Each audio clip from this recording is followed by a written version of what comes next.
Bonjour tout le monde, ravi de partager avec vous une autre leçon, mais cette fois-ci en histoire de l'art, sur la chronologie des mouvements artistiques dans l'art contemporain de 1960 à 2020, la première partie.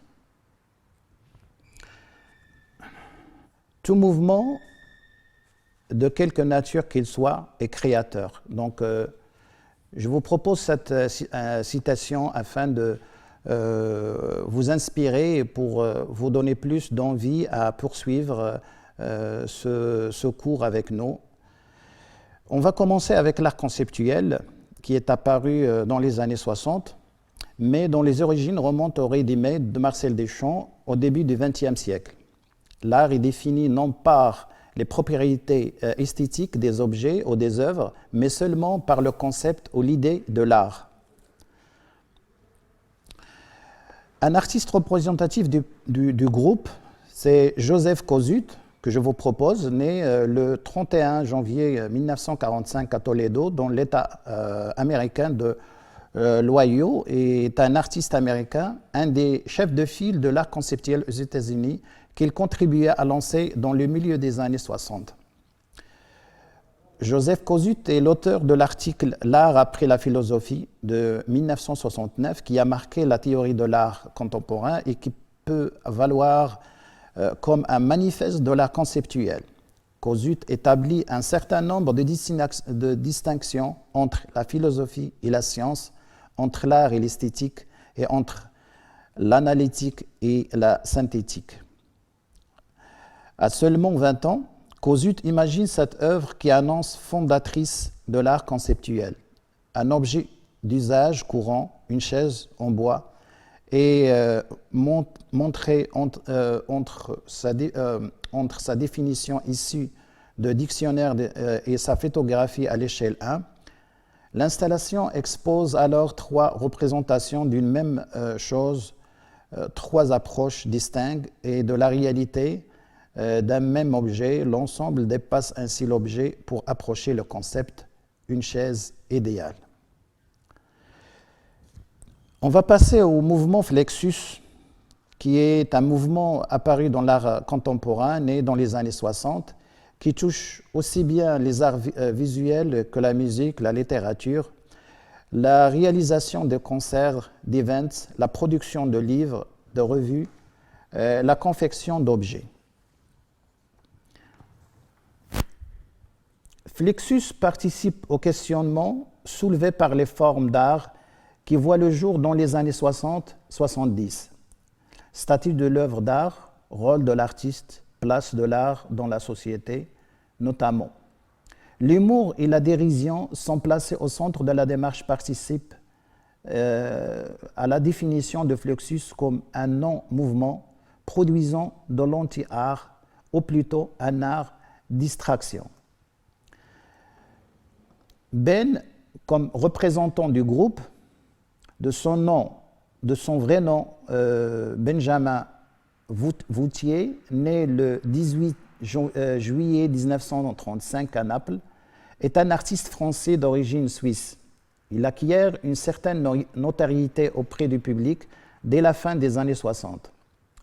Sa méthode s'inscrit dans le contexte post-champien et influencée par Jean Cage, Georges Masséna, Dada et Isidore et Issou, posant la question « Que faire après Duchamp ?» Ben choisit pour atelier le monde entier. De 1963 à 1967, il écrit 10 films conceptuels. Le premier était de déclarations affiches collées sur le mur de Nice et de Cannes au moment du Festival de Cannes. Le travail de Ben est connu pour 4 pratiques originales. Les performances, les gestes et actions, puis la signature. Il commence à signer en 1958 des tableaux des gens, des photos. Ben se dit alors que si l'art n'est qu'une question de signature, alors pourquoi ne pas faire un tableau avec juste sa propre signature ? Travaillant sur le concept de moi, de l'ego et de l'identité de l'artiste. Les écritures en 1953, sa première peinture de mots semble être il faut manger, il faut dormir. Simple affirmation de la vie. Cette simplicité véhicule cependant un concept fort. Ben produit un art de l'idée, bien avant le début de l'art conceptuel tel qu'il est défini dans la plupart des livres spécialisés. Ben cherchait à l'époque de nouvelles formes artistiques pour aller de l'art et du monde de l'art. Il a ensuite développé à travers ses écritures des thèmes nombreux et variés. On va passer au minimalisme, qui est un courant de l'art contemporain apparu au début des années 1960 aux États-Unis en réaction au lyrisme pictural de l'expressionnisme abstrait et en opposition à la tendance figurative et ironique du pop art. Le minimalisme est l'héritier du modernisme et plus particulièrement du Bauhaus. Il fait sienne la maxime d'un des grands représentants du Bauhaus, Ludwig van der Rohe, less is more, moins et plus. Parmi les représentants de cette discipline, Donald Judd. Donald Clarence Judd est un artiste plasticien théoricien américain né à Excelsior Springs, Missouri, le 3 juin 1928 et mort à New York le 12 février 1994. Avec Robert Morris, il est l'un des principaux représentants du minimalisme en sculpture. Lorsqu'il s'aperçoit qu'il ne pourra jamais faire des tableaux qui ne représentaient qu'une surface signifiante, sans profondeur, à moins d'en passer par la peinture monochrome, Donald Judd choisit de s'intéresser à l'élaboration d'œuvres qui ne servaient ni de peinture ni de sculpture, des volumes géométriques en 3 dimensions, aux couleurs industrielles, des objets spécifiques, titre de son essai fondateur de 1965, entité tautologiquement réduite à la matière et au volume pur, qui ne pose ou ne propose ni temps ni espace au-delà d'eux-mêmes et dans lesquels il n'est plus question de modelage, de taille ou d'élagage qui ont trop effets anthropomorphiques. On passe à l'art optique. Donc, c'est un courant artistique fondé sur l'esthétique du mouvement. Opt art ou art optique est une expression utilisée pour décrire certaines pratiques et recherches artistiques faites à partir des années 1960 et qui exploitent la faillibilité de l'œil à travers des illusions ou des jeux optiques.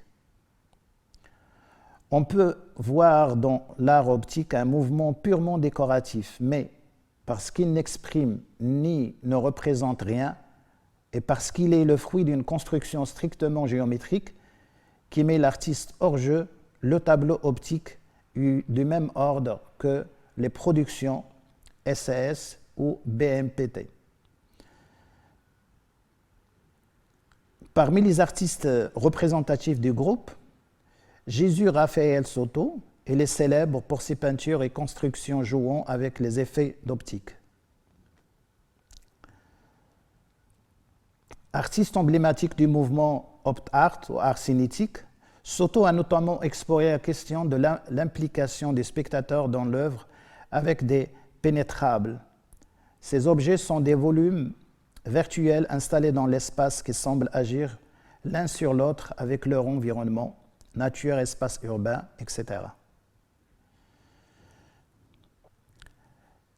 On passe à l'art de la performance. L'art de la performance est une forme artistique ou une action artistique comportementale entreprise par un ou des artistes face à un public. L'artiste dit performeur ou actionniste. Parmi les représentants du groupe, Marina Abramovic. L'œuvre peut être présentée en solo ou en groupe, être accompagnée d'éclairage, de musique ou d'éléments virtuels réalisés par l'artiste, seul ou en collaboration, et produite dans des lieux les plus divers, des galeries d'art, des musées, ou des espaces alternatifs. La performance peut être exécutée qu'une fois réitérée, s'appuyer ou non sur un scénario, être improvisée ou avoir fait l'objet de longues répétitions. C'est un médium ou une tradition artistique interdisciplinaire qui trouve son origine dans des pratiques artistiques d'avant-garde de la première moitié du XXe siècle, comme le futurisme, Dada, le surréalisme et l'école du Bauhaus. Il occupe une place de premier plan depuis le XXe siècle. Dorisley Goldberg parle même d'avant-garde, d'avant-avant-garde. Le pop art. L'expression pop art, abréviation du popular art, en anglais, art populaire en français, a été utilisée pour la première fois par les membres de l'indépendant groupe intellectuel travaillant sur l'impact des médias de masse et de la technologie dans la société se réunissant à l'Institute of Contemporary Art, SCA, à Londres vers les années 50. Parmi les représentants du groupe, Roy Lichtenstein, né le 27 octobre 1923 à Manhattan, New York, et mort le 29 septembre 1997 au même endroit, et un des artistes les plus importants du mouvement pop art. Ses œuvres s'inspirent fortement de la publicité et de l'imagerie populaire de son époque, ainsi que les bandes dessinées, comiques. Il décrit lui-même son style comme étant aussi artificiel que possible. Le nouveau réalisme, c'est un courant français purement européen, fondé en 1960 par les peintres Yves Klein et le critique d'art Pierre Restani, à l'occasion de la première exposition collective d'un groupe d'artistes français et suisses à la Galerie Apollinaire de Milan. Contemporain du pop art américain, dont il est souvent présenté comme la version française, le nouveau réalisme incarne avec Flexus l'une des nombreuses tendances de l'avant-garde des années 1960 et les dessous en 1970. La déclaration constitutive du mouvement réalisme qui proclama « Nouveau réalisme, nouvelle approche perspective du réel » sera signée par Armand, François Dufresne, Raymond Hens, Martial Reiss, Daniel Spoeri, Jean Tinguely, Jacques Villeglé, Pierre Restani, qui a rédigé le manifeste, et Yves Klein dans l'atelier de ce dernier le 27 octobre 1960. Ils prennent position pour un retour à la réalité en position avec le lyrisme de la peinture abstraite de cette époque, mais sans tomber dans le piège de la figuration connotée au choix, petite bourgeoise ou stalinienne, et préconisent l'utilisation d'objets prélevés dans la réalité de leur temps, à l'image du ready-made de Marcel Duchamp. Ces conceptions s'incarnent notamment dans l'art de l'assemblage.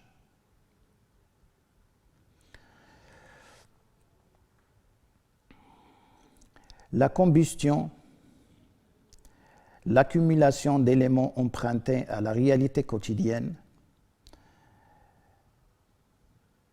ce que l'on peut retenir de Daniel Spoeri à l'exemple de cette performance et avec l'ensemble de ces tableaux pièges, et l'entend rendre compte de la manière dont la société de consommation se nourrit. Il détourne un moment important de la journée en se servant des poubelles, des voisins, des amis, en réinvestissant ce qu'il y trouve dans l'art. Les éléments sont fixés grâce de la résine, ils sont affichés contre un mur comme une toile. On passe à un autre mouvement, bien sûr un mouvement français, né dans les années 1967, le BMPT, nié du tableau qu'il soit, de la peinture qu'il soit un tableau. Cette ambition du groupe encore plus éphémère. Exposé au Salon de la jeune peinture en 1967, il quitte le salon. En juin de la même année, il convoque le public à une exposition des œuvres retirées à la manifestation. Après 2 heures d'attente devant 4 toiles, un tract est délivré qui se borne à décrire les 4 toiles. Daniel Buren, né en 1938, encore vivant, s'exprime avec des bandes rigoureusement égales de 8,7 mm, alternance blanc, toile en réserve, en bleu ou en orange. Ceci n'est pas un tableau, mais un outil visuel.